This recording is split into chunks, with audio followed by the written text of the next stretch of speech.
అవినీతి పరులు, నేరస్తులైన రాజకీయ నాయకులు పరిపాలించినన్ని రోజులు రాష్ట్రాలు నాశనం అవుతాయి. అవినీతి పరులు, దుర్మార్గులైన హెచ్ఓడీలు, ఈఎన్సీ, ఏడబ్ల్యూలు, సెక్రటరీలు పరిపాలించినన్ని రోజులు ఉన్నన్ని రోజులు రాష్ట్రాలన్నీ ధ్వంసమవుతాయి, నాశనమవుతాయి.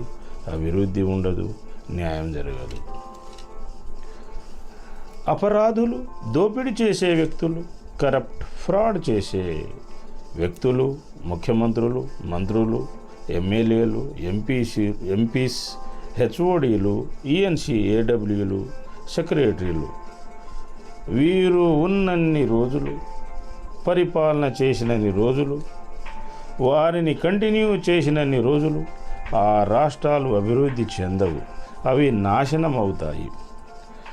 నైతిక ఉద్యోగులకు, ప్రజలకు న్యాయం జరగదు.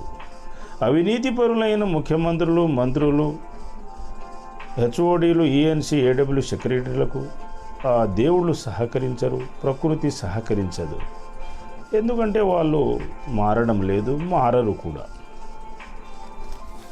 కనుక నైతిక వ్యక్తులు, యోగులు, ఋషులు, మహర్షులు, నిపుణులు ముఖ్యమంత్రులుగా, మంత్రులుగా అవ్వాలి. వారు ముఖ్యమంత్రులు అవ్వాలి, మంత్రులు అవ్వాలి, హెచ్ఓడీలు, ఈఎన్సీ సెక్రటరీలు అవ్వాలి. అప్పుడే రాష్ట్రాలు అభివృద్ధి చెందుతాయి. ప్రజలకు, ఉద్యోగులకు శాంతి, సంతృప్తి కలుగుతుంది. మరియు భగవంతుడు తృప్తి చెందుతాడు.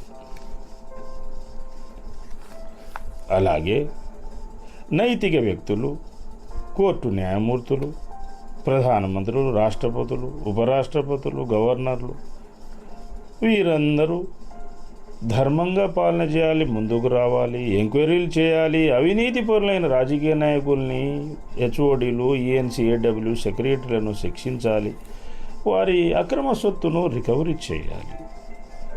అప్పుడే అందరికీ న్యాయం జరుగుతుంది, రాష్ట్రానికి న్యాయం జరుగుతుంది, రాష్ట్రానికి శాంతి కలుగుతుంది.